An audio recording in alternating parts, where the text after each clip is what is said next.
안녕하세요. 석천초 5학년 친구들. 체육 선생님입니다. 오늘 수업도 재밌게 한번 해보겠습니다. 반갑습니다.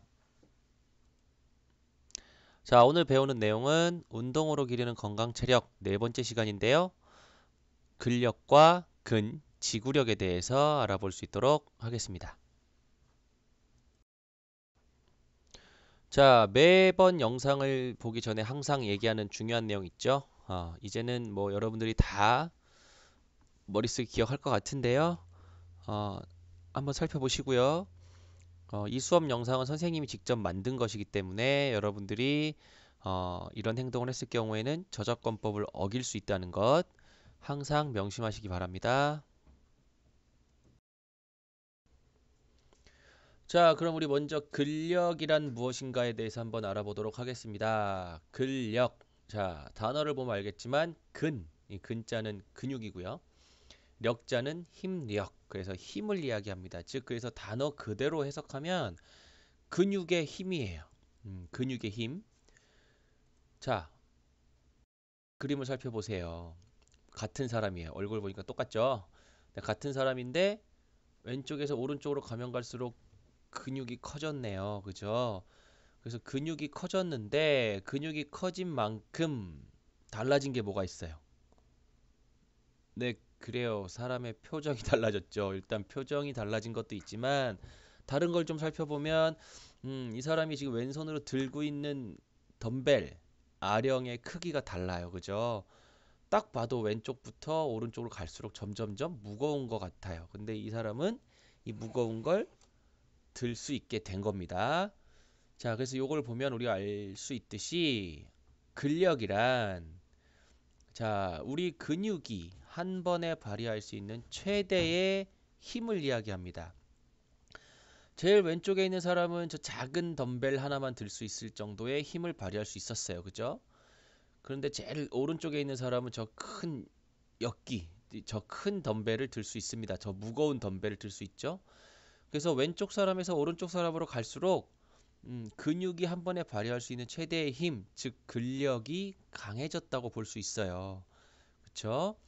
자, 그리고 두 번째, 외부에서 나에게 가해지는 힘, 그런 힘을 내가 막아내고 저항하는 능력을 또 이야기할 수 있습니다. 뭐냐면 여러분 잘 한번 생각해 보세요. 친구들하고 이렇게 손 딱 마주 잡고 서서 서로 밀기 이런 시합을 한다고 생각해 보세요. 그러면 나는 나를 미는 친구로부터 힘을 받고 있는 거죠. 음, 나를 밀고 있는 친구에게서 나한테 오는 그 힘을 내가 막을 수 있어야 돼요. 그걸 저항할 수 있어야 돼요. 그래서 그걸 내가 저항하는 힘이 큰 사람이 결국 이기는 거죠.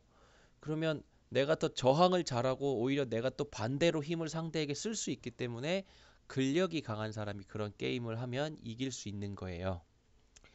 자, 그런데 이런 근력은요, 자, 심폐지구력과 상호 보완적 관계에 있다고 합니다. 이게 무슨 말이냐면, 여러분, 심장과 폐도 근육으로 이루어져 있죠. 그렇죠? 그래서 우리가 근력 운동을 계속해서 하다 보면, 어, 심장과 폐의 근육도 강해져요.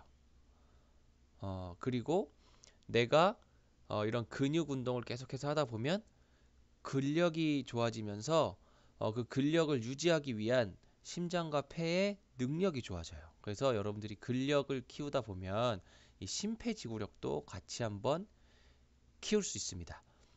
즉 건강과도 굉장히 연관이 되겠죠. 그래서 우리는 근력이 굉장히 중요하다는 거 생각해 봐야 됩니다. 하동군 보건소 홈페이지에서 자료를 가져왔어요.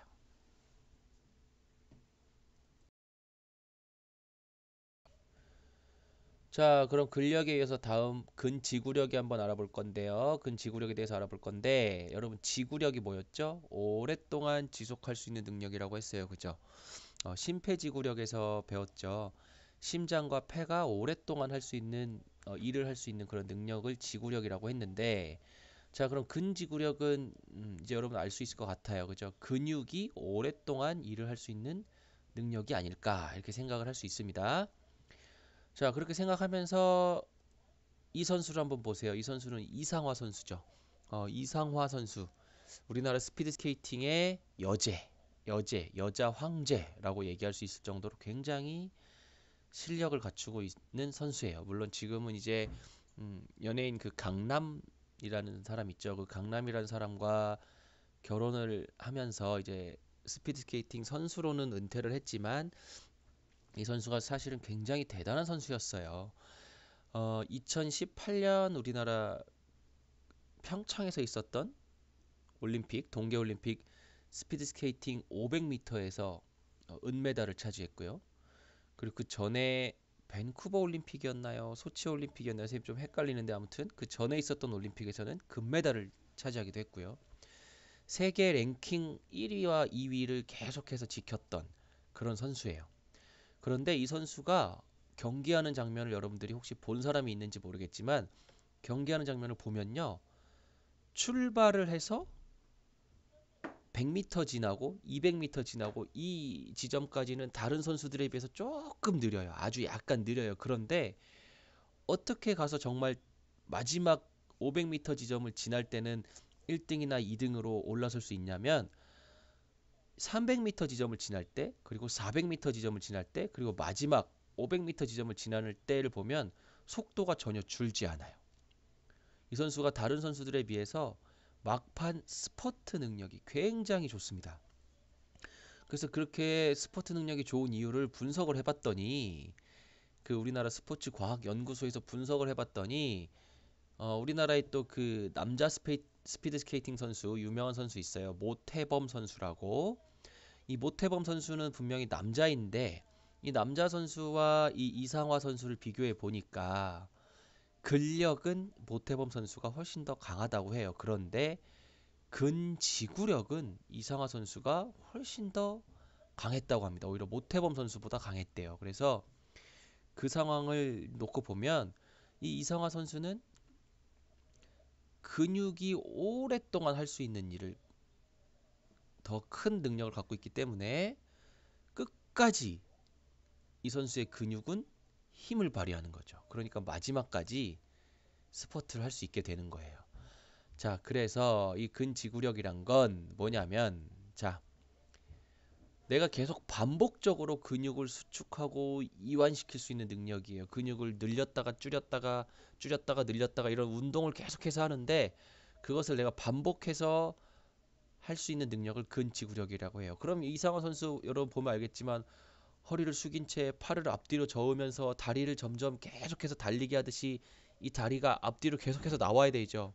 그럼 이렇게 나올 때 팔 근육, 허벅지 근육, 그리고 허리를 숙이고 있기 때문에 허리 근육 이런 것들을 계속해서 사용해야 되는데 반복해야 되죠. 500m 끝까지 갈 때까지. 그래서 이런 반복해서 할 수 있는 능력이 굉장히 좋다. 그래서 이런 것들을 우리는 근지구력이 좋다 얘기할 수 있는 거고요. 자, 그쵸. 이게 두 번째. 오랫동안 근육을 쓰면서 버틸 수 있는 거예요. 500m를 내가 진짜로 끝까지 달려가는 동안 이 선수는 근육을 계속 쓰는데 그것을 쓰면서 버티는 거죠. 그러니까 버티는 능력이 좋다 보니까 힘이 빠지지 않는 거예요. 마지막 지점을 지날 때까지. 근지구력. 그래서 오랫동안 근육을 쓰면서 버틸 수 있는 능력. 이건 또한 뭐냐면 영양소와 산소를 공급하는 우리 혈관의 기능과 관련이 있습니다. 내 혈관이 일을 잘하고 그 영양소와 산소를 온몸으로 보내줄 수 있는 능력이 좋아야 내가 근육을 계속해서 쓸 수 있는 거예요. 자, 이런 능력들을 우리는 근지구력이라고 합니다. 이 근지구력에 대한 정보는 앞에서 마찬가지로 하동군 보건소에서 자료를 가져왔습니다.